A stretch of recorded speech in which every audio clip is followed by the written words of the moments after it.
নাটোরের নাম নিলে চলে আসে রাজা রানীদের শাসনামলের এক বিশাল ইতিহাস। সেই ৩০০ বছর আগে নির্মিত অর্ধবঙ্গেশ্বরী খ্যাত রানী ভবানীর রাজবাড়ি। রাজা রামজীবন প্রায় ৫০ একর জমির উপরে এই রাজবাড়ি নির্মাণ করেন। এরপর অনেক রাজা এই রাজবংশ শাসন করেছেন। এখন রাজা রানী না থাকলেও রয়েছে তাদের স্মৃতি বিজড়িত রাজবাড়িটি।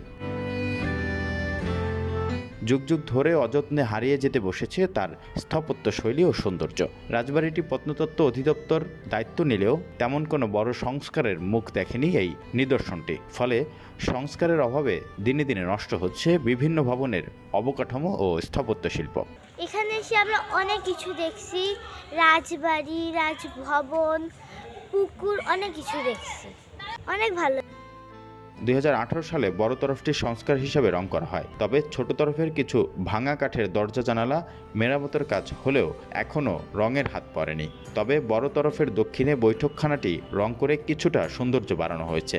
দায়িত্ব নেয়ার পর প্রত্নতত্ত্ব অধিদপ্তরকে রাজবাড়ির দেয়ালে শুধু রং এবং ফাটল বন্ধ করা ছাড়া তেমন কোনো কাজ করতে দেখা যায়নি। এই জায়গাটা আরেকটু গোছানো কিংবা আরেকটু পরিষ্কার পরিপাটি হলে আরেকটু ভালো লাগতো। রং কিংবা পরিষ্কার পরিচ্ছন্ন যদি করা হতো কিংবা আরও সুন্দর করে পরিপাটি যদি করা হতো তাহলে জিনিসগুলো দেখতে আরও ভালো লাগতো।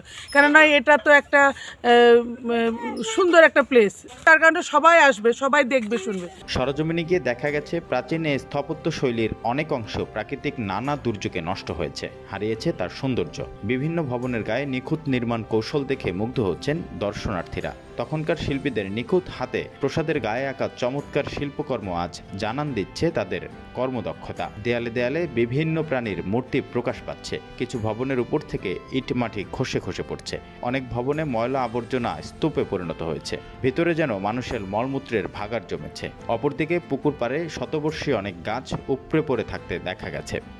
না, ভালো, দেখতে ভালো, ঘুরে ঘুরে দেখলাম, ভালোই লাগলো। আর এখানবার রং করলে একটু আরও আধুনিকরণ করলে ভালো হয়। তবে কিছু পুরনো ইয়েগুলো থাকা দরকার, যেগুলো নিদর্শন, সেগুলোর সাথে সাথে যদি আরও কিছু সংস্কার করা যায়, ভালো করা যায়। এটি নাটোরের অতিরিক্ত জেলা প্রশাসক মোহাম্মদ আরিফ হোসেন ঢাকামেলকে জানান, নাটোর রানী ভবানীর রাজবাড়িটির দেশব্যাপী অনেক সুনাম রয়েছে।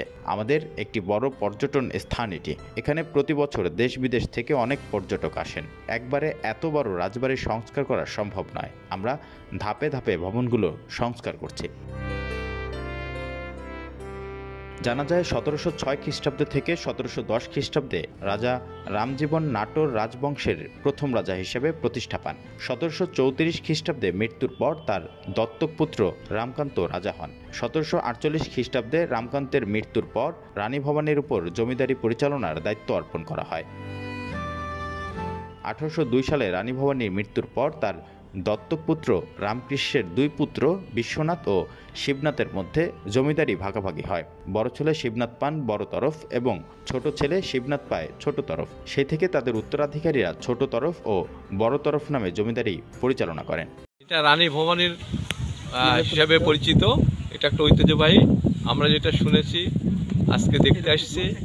এখানে যদি আরও কিছু হতো পর্যটন এলাকা হিসাবে, বিশেষ করে ফুলের গাছ বা আরও কোনো টয়েস এই টাইপের যদি কোনো জিনিস থাকতো তাহলে এটা আরও সুন্দর হতো। আসলে তো এগুলা মানুষের স্মৃতিকে বিভূত করে দেয়, যার জন্য এটা আসলে দরকার আছে। পর্যটকরা বলছেন, প্রাচীন এই নিদর্শনগুলোর অবকাঠামো সংস্কার করা না হলে একসময় ইতিহাস মুছে যাবে। সেজন্য সরকারকে এখনই সংস্কারের উদ্যোগ নিতে হবে। সংস্কার হলে দেশ বিদেশ থেকে যেমন পর্যটকদের সংখ্যা বাড়বে, তেমনি ইতিহাস আরও সমৃদ্ধ হবে।